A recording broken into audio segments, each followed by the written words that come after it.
Rusiya-Ukrayna cəbhəsi ilə davam edirik, çünki danışıqlarla bağlı proses irəliləsə də cəbhədə silahlar susmur. Rusiya Ukraynaya hava hücumlarını davam elətdirir. Detalları öyrənmək üçün həm Moskvaya, həm də Kiyevə bağlanacaq. Əvvəlcə Ukraynaya bağlanırıq. Emil Hüseynli, Ukrayna üzrə müxbirimiz bu saata olan ən son məlumatları bizimlə bölüşəcək. Emil, axşamınız xeyir olsun.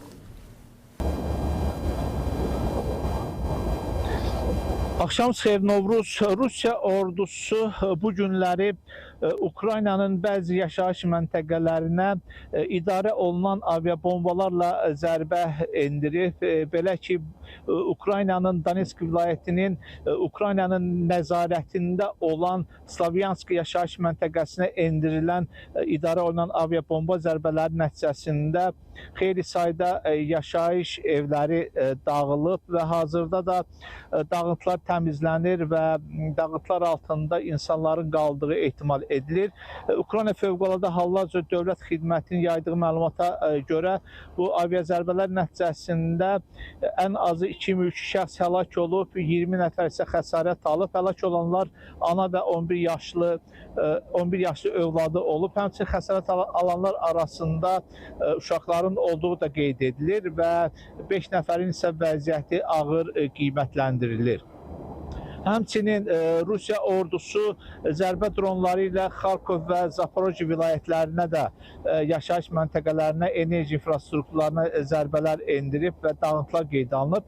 Xarkov vilayət hərbi administrasiyasının açıqlamasına görə bu hava hücumu nəticəsində azı 10 mülki şəxs xəsarət alıb.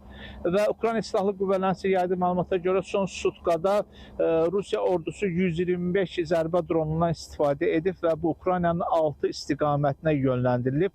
Bunlardan 13-ü hədəfə çatıb və hədəfə çatılan əsas obyektlər isə enerji və kritik infrastrukturlar olub. Novruzonu da qeyd edək ki, paytaxt Kiyevdə yenə də ciddi enerji böhranı yaşanır. Bu günləri Ukrayna prezidenti Volodimir Zelenski yenə su iclası keçirərək tapşırıqlarını verdi və ümumiyyətlə görülən işlərdən, yerlərdə görülən işlərdən narazılığını bildirdi və tapşırıqlar verdi ki, ümumiyyətlə problemlər qısa müddətdə aradan qaldırılmalıdır. Onu da qeyd edək ki, hələ də paytaxt Kiyevdə yüzlərlə ev istiliksiz qalıb və ümumiyyətlə paytaxt Kiyevdə sutka ərzində cəmi 5-6 saat işıq verilir. Novruz cəbhədə də döyüşləri davam edir. Ukrayna Silahlı Qüvvələri Zaporojye vilayəti istiqamətində hücumlarını davam etdirir və verilən rəsmi məlumatlarda qeyd olunur ki, son 2 gündə Ukrayna ordusu Zaporojye vilayətində daha 2 yaşayış məntəqəsini azad etməyi bacarıb. Bu xüsusilə də Qulyapolye şəhəri istiqamətində olan yaşayış məntəqələridir. Ümumiyyətlə, son bir həftədə Ukrayna Silahlı Qüvvələrinin əks hücumları davam edir və əsasən də Zaporojye vilayətində Rusiya ordusu oradan sıxışdırılaraq geri atılır. Novruz, mənim çatdıracağım bu qədər, söz sizdədir. Təşəkkür edirəm Emil, ətraflı məlumat verdiyiniz üçün.